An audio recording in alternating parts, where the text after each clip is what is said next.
আমাদের 100 দিনের কাজের টাকা বন্ধ, আবাসনের টাকা বন্ধ। আপনি বলছেন যে কেন্দ্র টাকা দিচ্ছে না, আবাসের টাকা, 100 দিনের কাজের টাকা এইসব দিচ্ছে না। তো আপনি কেসও তো করতে পারছেন না, আপনি তো কোনো হিসাব দিতে পারছেন না যে আমি কিসে কি খরচা করেছেন, সেটা তো বলতে পারছেন না। তার জন্য তারাও টাকাটা দিচ্ছেন না। আর আপনি এত যে সম্পর্ক খারাপ করছেন কেন্দ্রের সঙ্গে, যার জন্য তারাও চাইবে যে কি করে টাকাটা আটকানো যায়। এইসব এইসব করার জন্য কিন্তু আমাদের সাধারণ মানুষের ক্ষতি হয়ে যাচ্ছে।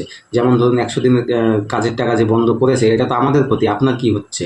ঘর যেমন ধরুন কেন্দ্রের টাকা আর আপনার টাকা মিলিয়ে যেমন ধরুন 500 ঘর আসলো, সেখানে আপনি নিজের টাকা দিচ্ছেন, 200 ঘর দিচ্ছেন, সে 300 ঘর আমাদের কমতি থেকে যাচ্ছে। সব জিনিসে আমাদের লস হয়ে যাচ্ছে।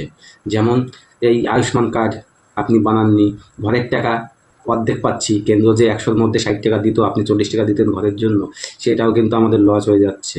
সব জিনিসেই লস হয়ে যাচ্ছে। তো আপনার থেকে কিন্তু জনগণ খুশি না।